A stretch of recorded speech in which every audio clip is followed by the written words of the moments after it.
Hey guys, it's me Mao Mao back again. Today, I'm gonna recap the movie Sniper, Ultimate Kill. Have you ever seen a gun so huge and long, like 10 feet? The bullet it fires can destroy literally anything in its way. And not just that. This bullet isn't your everyday kind of bullet. It's got laser tracking built in. Once it locks on the target, it can even change direction to hit it.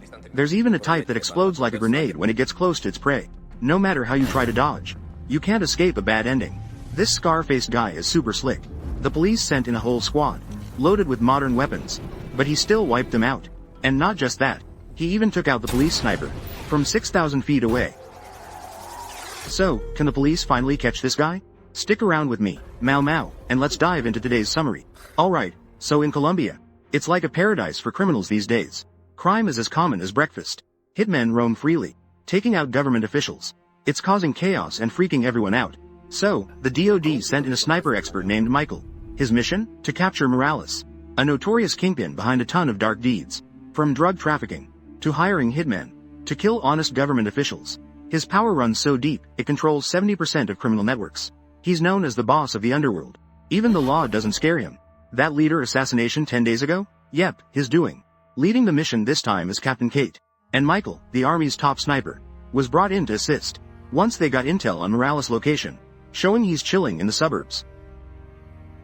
The assault team headed through the forest. 50 men slowly approached the mansion. Everything was going as planned.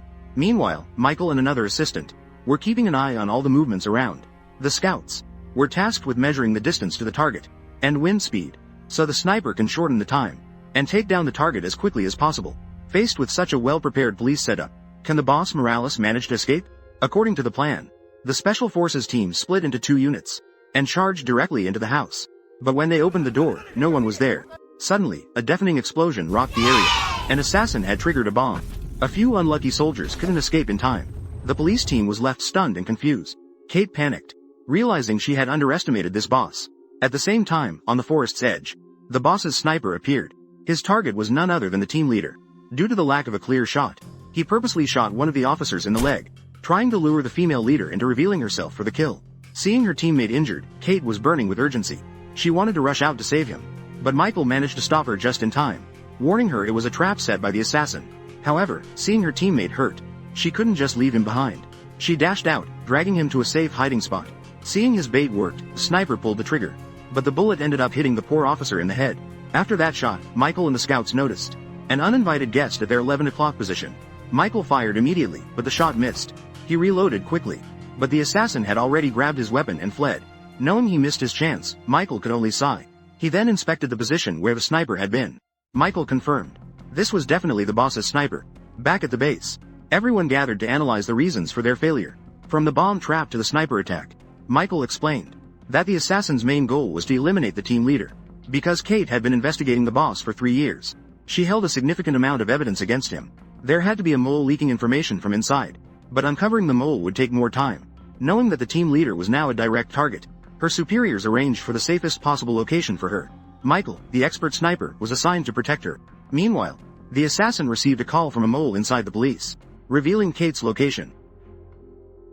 Scouts also spotted a green light, which looked suspiciously like a laser scope.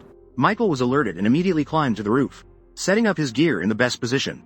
Using his team's guidance, he scanned for the source. He identified a building where the light was coming from. With his knowledge and experience, Michael quickly confirmed it was a rifle's targeting system. The assassin also spotted Michael at the same time. Both sharpshooters aimed at each other. The tension was palpable as they locked eyes. But Michael fired first. The assassin dodged just in time. Once again, Michael missed the scar-faced killer. The assassin quickly countered. The bullet flew on a trajectory of 35.02 with wind force, chasing straight towards Michael. Through his infrared scope, the assassin thought the target was down. But Michael wasn't so easy to kill. The next day, a bullet was retrieved from the wall. Luckily, Michael's professional training saved his life. He managed to escape death just in time. Not only that, he even deliberately exposed his legs to fool the assassin. Police noticed immediately that it was a smart bullet guided by lasers. Once fired, it could adjust its direction mid-air. Moreover, this was a top-secret military weapon, not accessible to the public. It could only mean that the mole had a high rank to have leaked it. At this point, the scar-faced assassin went straight to Morales' house. He believed he had killed Michael, but without payment yet. He was met with a disappointed shake of the head from Morales. Morales told him the cop was still alive. Hearing this, the scar-faced assassin was furious. To make it worse, Morales fired him on the spot.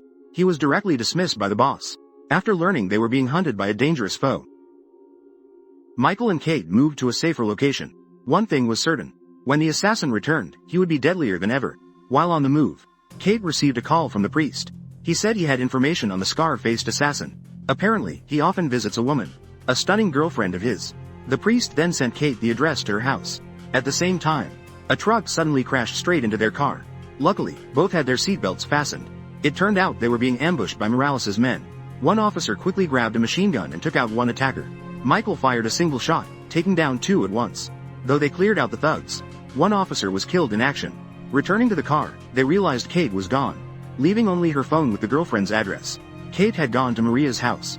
Maria was startled upon seeing a cop, slamming the door and turning off the lights. Some thugs arrived to threaten Kate. Without hesitation, she pointed her gun at them. Out of nowhere, Maria used her long legs to kick Kate onto the street. These thugs didn't care if she was a cop or a woman.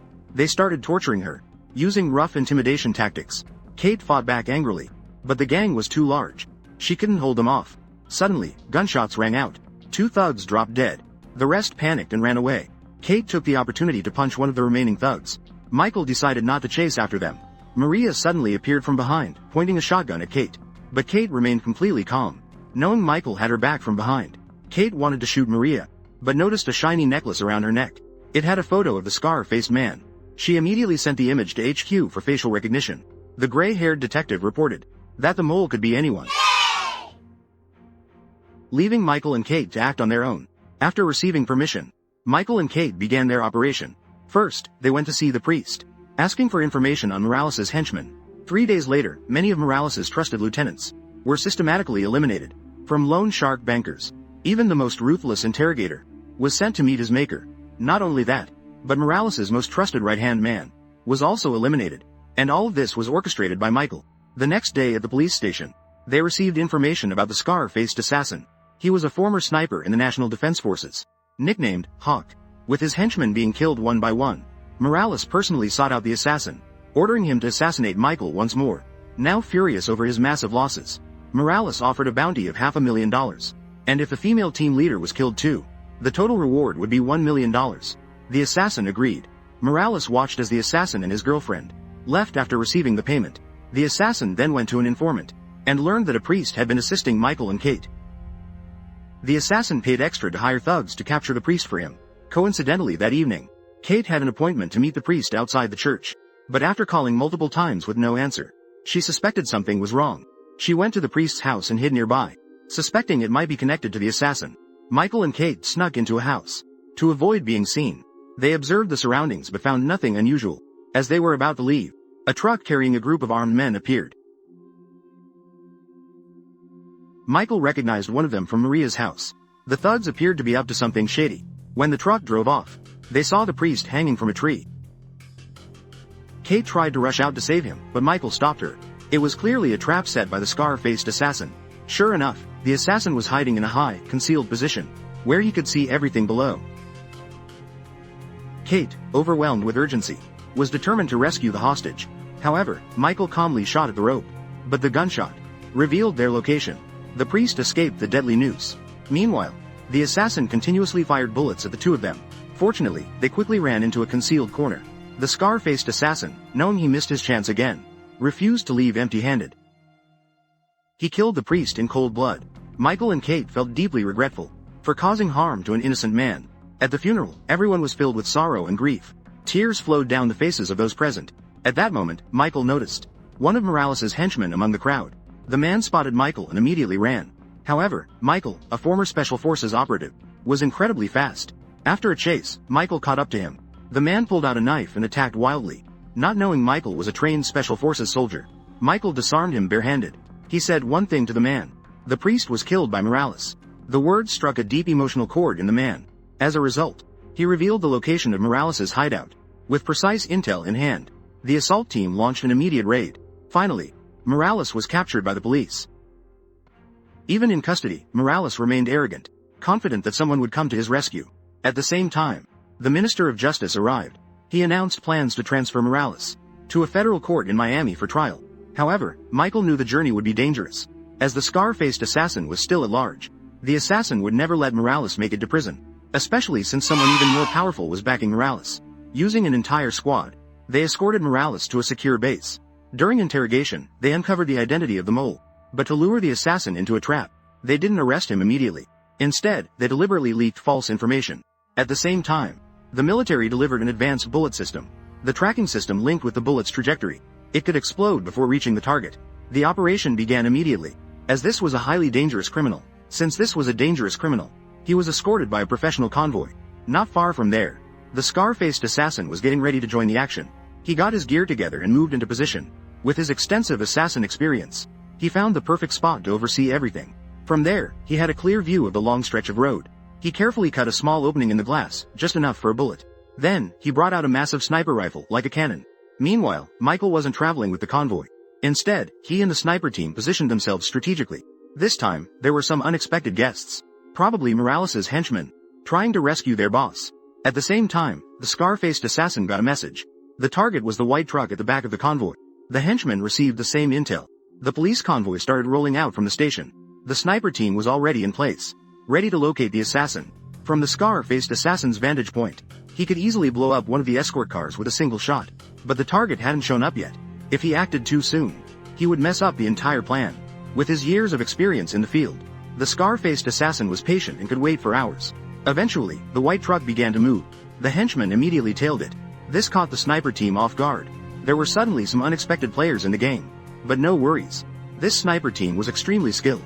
If the henchmen tried anything, they'd all be taken down. On the other side, the assassin had his target in sight. He gently squeezed the trigger on his giant sniper rifle. The truck exploded into hundreds of pieces. That was the signal to attack. The henchmen sprang into action, firing wildly at the white truck. They were there to kill Morales, not to rescue him. The sniper team began picking off the henchmen one by one. The scar-faced assassin fired another shot. A bullet as big as a wrist reduced the truck to scrap metal. Michael used his expertise to locate the assassin's hideout. Just as the scar-faced assassin noticed the ambush on the rooftop, a flash of light appeared. A bullet flew straight for the assassin's head and exploded on impact. This time, the hero was one step ahead of him. After confirming that the assassin was taken out, the whole team aimed their guns at the mole behind them. It was him who had been helping the biggest crime syndicate. Actually, the white truck didn't have anyone inside. It was just a decoy. The plan was to lure the scar-faced assassin out and trap him. This guy is likely going to be in prison for a very long time. And that's the end of the movie. This movie shows us the importance of precision and patience, team spirit, and the courage to face danger. These are the qualities of a soldier. It reminds us that in life, success doesn't only come from acting quickly, but also from the ability to wait and prepare carefully. Thank you all for supporting Mao Mao. Your joy is my greatest motivation. If you liked it, please give me a like, and leave a comment about the movie. Don't forget to subscribe to my channel, to follow my latest movie summaries. See you in the next movie.